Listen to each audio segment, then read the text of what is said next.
দর্শক, এই মুহূর্তে এভার কেয়ার হাসপাতালের সামনে আছেন সহকর্মী মিফতা গালিব, যুক্ত হচ্ছে তার সাথে। গালিব, বিএনপি চেয়ারপারসন বেগম খালেদা জিয়ার স্বাস্থ্যের বিষয়ে নতুন কি তথ্য আছে আপনার কাছে, জানাবেন।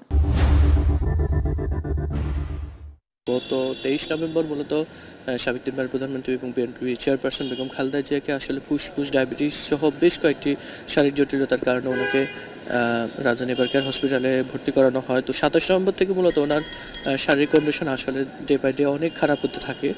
কিন্তু তখনই আসলে মূলত ওনাকে দেশের বাইরে লন্ডনে উচ্চ চিকিৎসার জন্য নেওয়ার বিষয়ে আসলে কথা উঠেছে এবং তার নেতাকর্মীরাও চাচ্ছিল যে ওনারা যাতে ওনাকে যেন উচ্চ চিকিৎসা নিয়ে যেন ওনাদেরকে দেশে নিয়ে আসা হয়। তো আসলে যে ডে বাই ডে এই যে এখন পর্যন্ত বেগম খালেদা জিয়ার আসলে শারীরিক অবস্থা অপরিবর্তিত। আসলে যেভাবে আসলে ওনাকে লন্ডনে নেওয়ার জন্য যে ধরনের শারীরিক কন্ডিশন আসলে দরকার, অর্থাৎ 13 ঘন্টা এয়ার ফ্লাই করতে হবে মূলত বাংলাদেশ থেকে লন্ডনে পৌঁছাতে।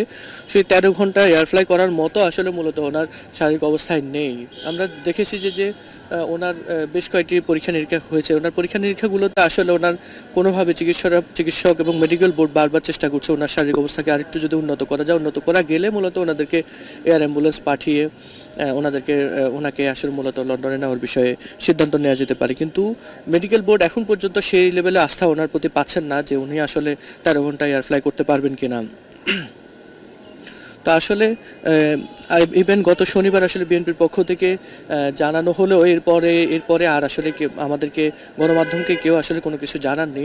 বিশেষ করে প্রত্যেক দিনে আসলে বেগম খালেদা জিয়ার পুত্রবধূ ডাক্তার জুবাইদা রহমান মেডিকেল বোর্ডের সাথে বসছেন এবং বসে তার শারীরিক অবস্থা পর্যবেক্ষণ করছেন, কিন্তু তারা আনুষ্ঠানিকভাবে কোনো সিদ্ধান্ত এখন পর্যন্ত জানাতে পারছে না। এবং এজেএম জাহিদ হোসেন গতকাল কথা বলার কথা ছিল এবং আজকে আমরা জেনেছি যে বিকেলে অথবা সন্ধ্যা নাগাদ কথা বলার কথা রয়েছে। কথা বলার পর আমরা মূলত জানতে পারবো যে বেগম খালেদা জিয়া এবং তিনবার প্রধানমন্ত্রী ওনার আসলে শারীরিক অবস্থা কি।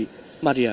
জি গালিব, আপনাকে ধন্যবাদ। দর্শক, এভার কেয়ার হাসপাতাল থেকে বেগম খালেদা জিয়ার শারীরিক অবস্থার সর্বশেষ খবর জানাচ্ছিলেন আমাদের সহকর্মী মিফতা গালিব।